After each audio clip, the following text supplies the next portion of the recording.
Hey guys, welcome back to Reading Wizard. Today we will be reading Chapter 6 of Harry Potter and the Chamber of Secrets. This is one of my favorite chapters. It is called Gilderoy Lockhart.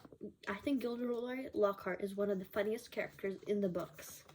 So let's get started. The next day, however, Harry barely grinned once. Things started to go downhill from breakfast in the Great Hall. The 4 long house tables were laden in turns of porridge, plates, kippers, and mountains of toast, and dishes of eggs and bacons beneath the enchanting ceiling. Today, a dull, cloudy gray. Harry, and Ron sat down at the Gryffindor table next to Hermione, who had her copy of Voyages with Vampires propped against a milk jug.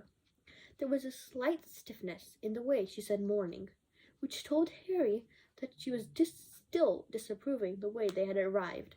Neville Longbottom, on the other hand, greeted them with cheerful. Neville was a round-faced and accident-prone boy with the worst memory of anyone Harry had ever met. Mail's due any time. I think Grant's sending a few things I forgot. Harry had only started his porridge when, sure enough, there was a rushing sound and overheard with 100 or so owls streaming in, circling the hall, and dropping letters and packages into the chattering crowd. A big, lumpy package bounced off Neville's head, and a second later something large and gray fell into Hermione's jug, spraying them all with milk and feathers. "Errol!" said Ron, pulling the bed-ragged owl by the feet. Errol stumped unconsciously on the table, his legs in the air and a damp red envelope in his beak. "Oh, no," Ron gasped. "It's all right. He's still alive," said Hermione, prodding Errol gently with the tip of her finger. "It's not that. It's that." Ron was pointing to the red envelope. It looked quite ordinary to Harry, but Ron and Neville were both looking at it as though it was gonna explode. "What's the matter?" said Harry. She sent me a howler," said Ron faintly. "Well, you'd better open it," said Neville in a timid whisper. "It'll be worse if you don't. My Gran sent me one once, and I ignored it, and..." He gulped. "Let's just say it was horrible." Harry looked from their petrified faces to the red envelope. "What's a howler?" he said, but Ron's whole attention was fixed on the letter, which had begun to smoke out of the corners. "Open it," Neville urged. "It'll all be over in a few minutes." Ron stretched out a shaking hand and eased the envelope from Errol's beak and slid it open. Neville stuffed his fingers in his ears. A split second later, Harry knew why. He had thought for a moment it had exploded. A roar of sound filled the huge hall, shaking dust from the ceiling. "Stealing the car! I wouldn't have been surprised if they'd expelled you. You wait until I get hold of you. I don't suppose you stopped to think what your father and I went through when we saw it was gone." Mrs. Weasley's yells, 100 times louder than usual, made the plates and the spoons rattle on the table and echoed deafeningly off the stone walls. People throughout the hall were swirling around to see who had received the howler, and Ron sank so low in his chair that only his crimson forehead could be seen. "Letter from Dumbledore last night. We thought your father would die of shame. We didn't bring you up to behave like this. You and Harry could have both died." Harry had been wondering when his name was going to crop up. He tried very hard to look as though he couldn't hear the voice that was making his eardrums throb. "Absolutely disgusted. Your father's facing an inquiry at work. It's entirely your fault. And if you put another toe out of line, we'll bring you straight back home." The ringing silence fell. The red envelope, which had dropped from Ron's hand, burst into flames and curled into ashes. Harry and Ron sat stunned, as though the tidal wave had just passed over them. Few people laughed, and gradually a babble talk broke out again.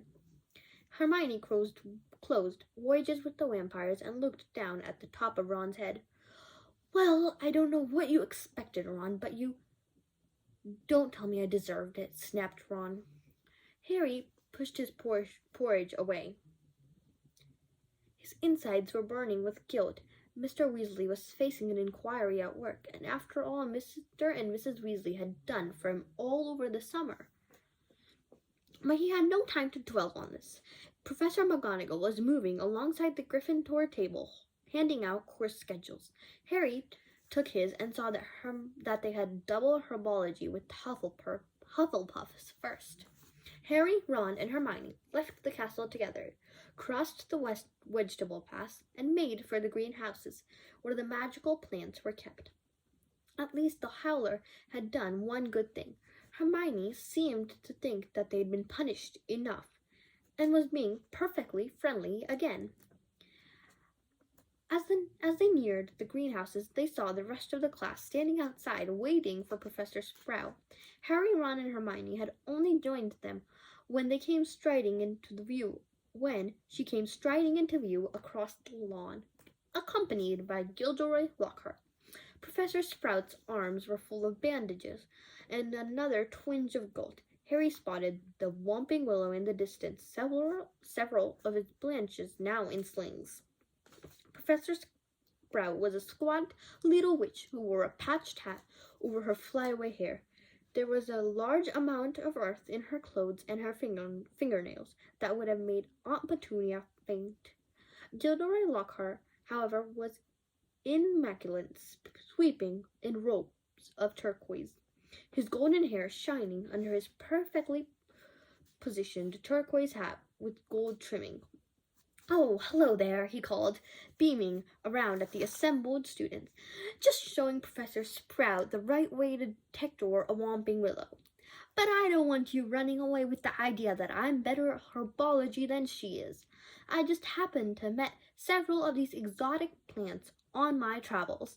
Greenhouse today, chaps," said Professor Sprout, who was looking very distantly drungled, not her usual cheerful self.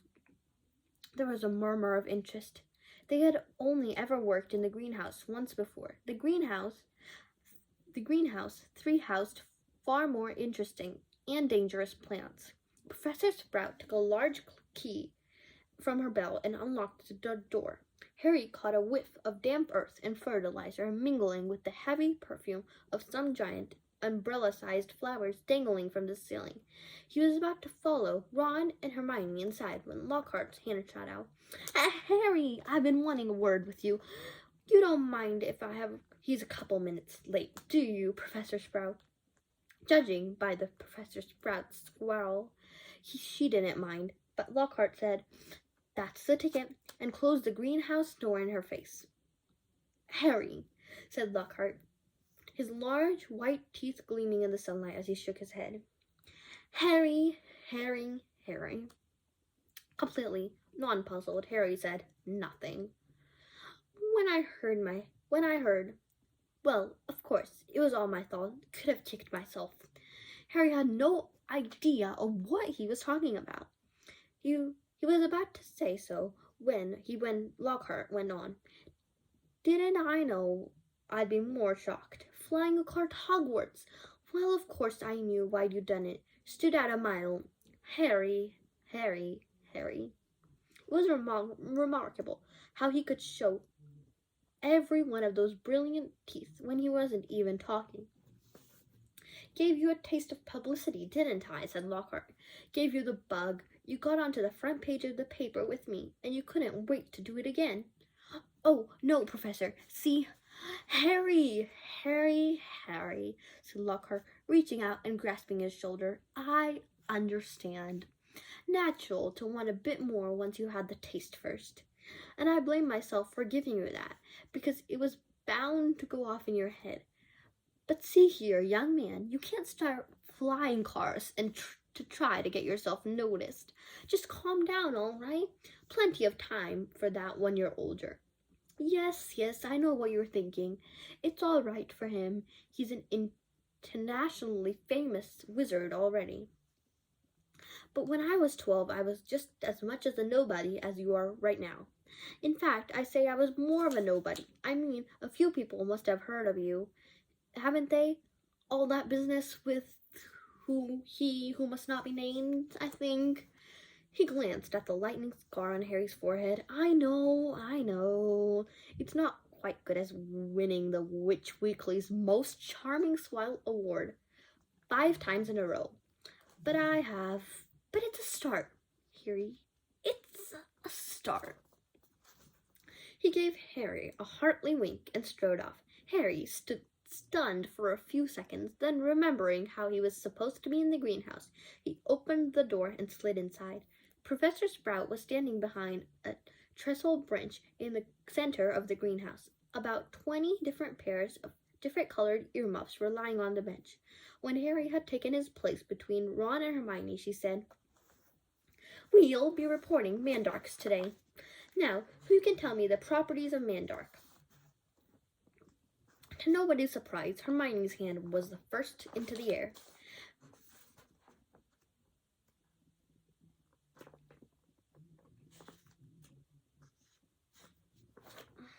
Mandark, or Madonna, is a powerful restorative, said Hermione, sounding as usual, as though she had swallowed the textbook. It is used to return people who have been transfigured or cursed into their original state. Excellent! 10 points to Gryffindor, said Professor Sprout. The Mandark forms an essential point of most antidotes. It is also, however, dangerous. Can anyone tell me why? Hermione's hand narrowly missed Harry's glasses as it shot up again. The cry of the Mandark is fatal to anyone who hears it, she said promptly. Precisely. Take another 10 points, said Professor Sprout. Now, the Mandarks we have here are still very young. She pointed to a row of deep trays as she spoke, and everyone shuffled forward to get a better look. About 100 or so tufty-looking purple plants, purplish green in color, were growing there in rows. They looked quite unremarkable to Harry, who didn't have the slightest idea of what Hermione meant by cry of the Mandark. Everyone take a pair of earmuffs, said Professor Sprout. There was a scramble, and everybody tried to seize a pair that wasn't pink and fluffy. When I tell you to put them on, make sure your ears are completely covered, said Professor Sprout. When it's safe to remove them, I will give you a thumbs up. Right. Earmuffs on. Harry snapped the earmuffs over his ears. They shut out sound completely. Professor Sprout put the pink, fluffy pair over her own ears, rolled up the sleeves of her robes, and grasped one tuffy plant firmly and pulled it hard. Harry let out a gasp of surprise that no one could hear. Instead of roots, a small, muddy, and extremely ugly baby had popped out of the earth. The leaves were growing right out of his head. He had pale green, molted skin and was clearly bowing at the top of his lungs. Professor Sprout took the large plant pot from under the table and plunged the Mandark into it, burying him in dark, damp compost until only the tufted leaves were visible. Professor Sprout dusted off her hands, giving them all the thumbs up, and removed her own ear muffs. As our Mandarks are only seedling, the cries won't kill yet, she said as calmly as though she'd just done nothing more exciting than water a biganova. However, they will knock you out for several hours, and I'm sure none of you want to miss your first day back, so make sure your earmuffs are securely placed while you work. I will attract your attention when it's time to pack up. 4 to a tray. There is a large supply of pots here. Compost in the sacks over there, and be careful of the Winomus tentacula. It's teething. She gave a sharp slap to a spicy dark red plant as she spoke. making it drawn in the large fleers that had been inchly sneaking over her shoulder. Harry, Ron, and Hermione was joined at their tray by a curly-haired Hufflepuff boy Harry knew out of sight but had never spoken to. Justin, flinching, he said brightly, shaking Harry's hand. Know you who you are, of course. The famous Harry Potter. And you're Hermione Granger, always on top of everything. Hermione beamed as she had her hand shaken too. And Ron Weasley. Wasn't that your flying car? Ron didn't smile. The howler was suddenly still on top of his mind. That Lockhart's something, isn't he? Said Justin happily as they began filling their plant pots with dragon dung compost. Awfully brave chap. Have you read his books? I would have died of fear if I'd been cornered in a telephone booth by a werewolf. But he stayed cool, and zap! It's just fantastic. My name was down for Enton, you know. I can't tell you how glad I am I came here instead. Of course, Mother was slightly disappointed, but since I made her read all Lockhart's books, I think she's begun to see how useful it'll be to have a fully trained wizard in the family. After that, they didn't have much of a chance to talk. Their earmuffs were back on as needed to concentrate on the Mandarks. Professor Sprout made it look extremely easy, but it wasn't. Mandarks didn't like coming out of the earth. They didn't seem to want to go back into it either. They squirmed, kicked, and flayed over their sharp little fists and their clenched teeth. Harry spent 10 whole minutes trying to squash a particularly fat one into a pot. By the end of class, Harry, like everyone else, was sweaty, aching, and covered in earth. Everyone tripped back into the castle for a quick wash, and then the Gryffindors hurried to Transfiguration.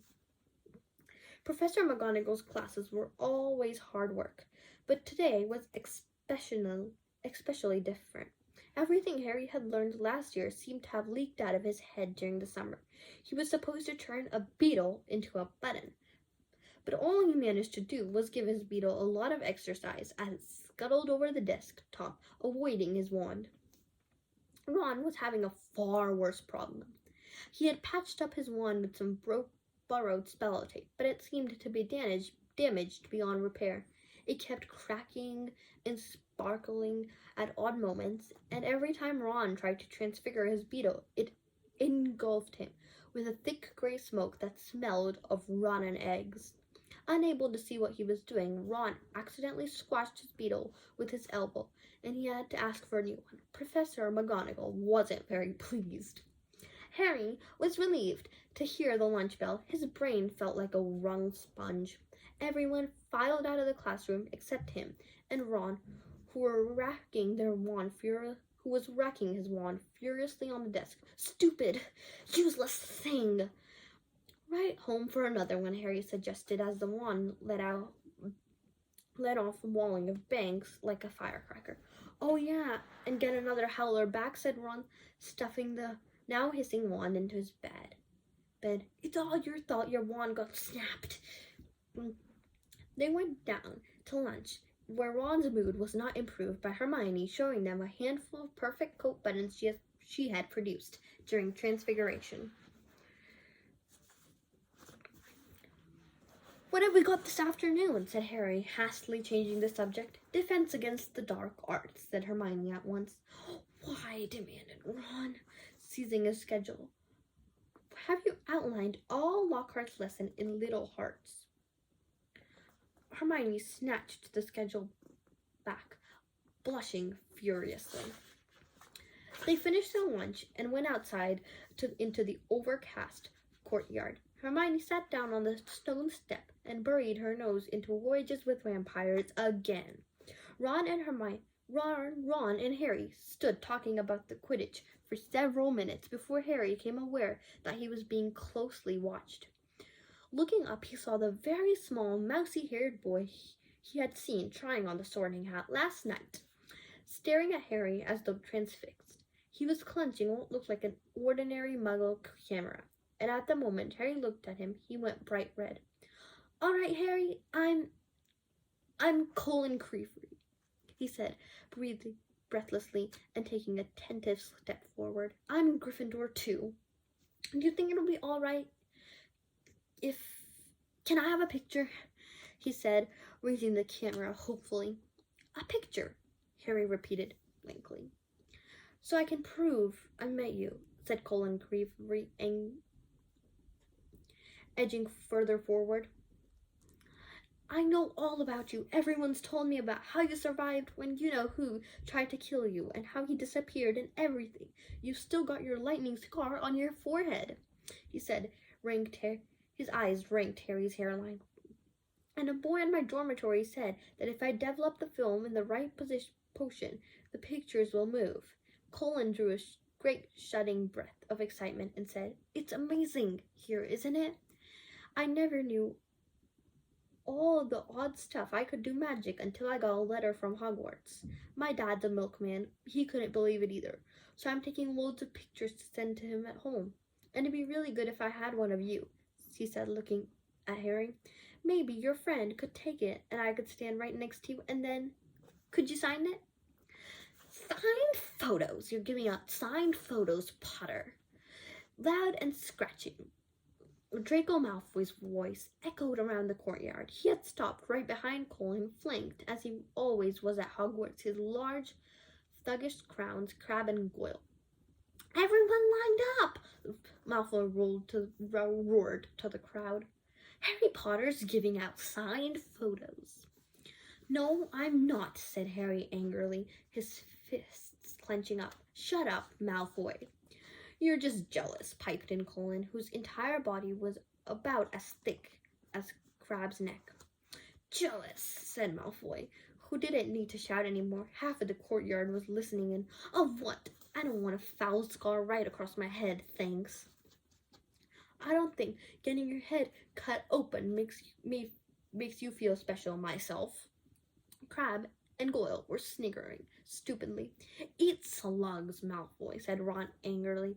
Crabbe stopped laughing and was rubbing his knuckles in a mocking way. Be careful, Weasley, sneered Malfoy. You don't want to start any trouble or your mummy will have to go and take you from school, he put on a shrilling, piercing voice. If you put another toe out of line. A knot of Slytherin fifth-years were nearby, laughing loudly at this. Weasley would like signed photo, Potter, smirked Malfoy. It'd be worse than his family's whole house. Ron whipped out his spell-taped wand, but Hermione shot wages with the vampires in a snap and whispered, Look out! What's all this? Said Gilderoy Lockhart, striding towards them in his turquoise robes. Who was giving out signed photos? Harry started to speak, but he was cut short as Lockhart flung his arm around his shoulder, thundering joyfully. Shouldn't I have asked? We meet again, Harry. Pinned to Lockhart's side and burning with humiliation, Harry saw Malfoy snickering back into the crowd. Come on then, Mr. Creevery, said Lockhart, beaming at Colin. A double portrait. Can't do better than that. We'll both sign it for you. Colin fumbled for his camera and then took a picture as the bell rang, signaling the start of afternoon classes. Off you go. Move along, then, Lockhart called to the crowd. Then he sat back to the castle with Harry, who was wishing he knew a good vanishing spell, but still clasped along to his side. A word to the wise, said Lockhart, apparently as they entered the building through the side door. I covered up for you back there with young Creevery, if he was photographing me too. Your schoolmates won't think you're setting up yourself too much. Deaf to Harry's stammers, Lockhart swept down the corridor, lined up with staring students up a staircase. Let me just say that handing out signed photos at the stage of your career isn't sensible. Looks a tad big-headed, Harry. You need to be a freak. There may come time where you, like me, you'll need to keep a stock handy wherever you go, but He gave a little whistle. I don't think that's quite yet. They reached Lockhart's classroom, and he let go at Harry at last. Harry yanked his robes straight and headed for a seat at the very back of class, where he bruised himself piling all 7 of Lockhart's books in front of him, so that he could avoid looking at the real thing. The rest of the class came clattering in, and Ron and Hermione sat down on either side of Harry. You could have fried an egg on your face, said Ron. You'd better hope Cravery doesn't meet Jenny, or they'll be starting a Harry Potter fan club. Shut up, snapped Harry. The last thing he ever needed was for Lockhart to hear the phrase Harry Potter fan club. When the whole class was seated, Lockhart cleared up his throat, and loudly the silence fell. He reached forward to pick up Neville Longbottom's copy of Travels with the Trolls as he held it up to show his own winking portrait in the front. Me, he said, pointing to it and winking as well. Gilderoy Lockhart, Order of Merlin, 3rd class, honorably member of Dark Force Defense League, and 5-time winner of Witch Weekly's Most Charming Smile Award. But I don't talk about that. I didn't get rid of the banshee by smiling at her. He waited for them to all laugh. A few people smiled weakly. I see you've all bought a complete set of my books. Well done. I thought we'd start today with a little quiz. Nothing too much to worry about. Just to check how well you've read them, how much you've taken in. When he handed out the test papers, he returned to the front of the class and said, now, 30 minutes. Start now. Harry looked down at his paper and read, what is Gilderoy Lockhart's favorite color? What is Gilderoy Lockhart's secret ambition? If, in your opinion, what is Gilderoy Lockhart's greatest achievement to date? It went on, 3 sides of paper right down to, when is Gilderoy Lockhart's birthday, and what would his ideal gift be? Half an hour later, Lockhart collected the papers and rifled through them in front of the class. Tut, tut. Hardly any of you remember that my favorite color is lilac. I say so in A Year with the Yeti. And a few of you need to read Wandering with the Werewolves more carefully. I clearly state in Chapter 12 that my ideal birthday gift would be a harmony between all magic and non-magic people. Though I wouldn't say no to a large bottle of Odin's Old Fire Whiskey. He gave them another rough wink. Ron was now staring at Lockhart with an expression of disbelief on his face. Seamus Finnegan and Dean Thomas, who were sitting in front, were shaking with silent laughter. Hermione, on the other hand, was listening to Lockhart with attention, and gave a start when he mentioned her name. But Miss Granger knew my sacred ambition is to get rid of the world of evil and market my own range of hair care potions. Good girl. In fact, full marks. Where is Miss Granger? Hermione raised her hand, trembling. Excellent, beamed Lockhart. Quite excellent. Take 10 points for Gryffindor. And so, to business. He bent down behind his desk and lifted a large covered cage onto it. Now, be warned, my job is to arm you against the foulest creatures known to wizard kind. You may find yourself facing your worst fears in this room. Now, only that no harm can befall you the least when I'm here. All I ask you is to remain calm. In spite of himself, Harry leaned around his pile of books for a better look at the cage. Lockhart placed a hand over the cover. Dean and Seamus had stopped laughing now. Neville was cowering in his front row seat. Let me ask you not to scream, said Lockhart in a low voice. It might provoke them. The whole class held his breath. Lockhart whipped over the cover. Yes, he said dramatically. Freshly caught Cornish pixies. Seamus Finnegan couldn't control himself. He let out a snort of laughter that even Lockhart couldn't mistake for a scream of terror. Yes, he smiled at Seamus. Well, They're not very dangerous, are they? said Seamus, choked.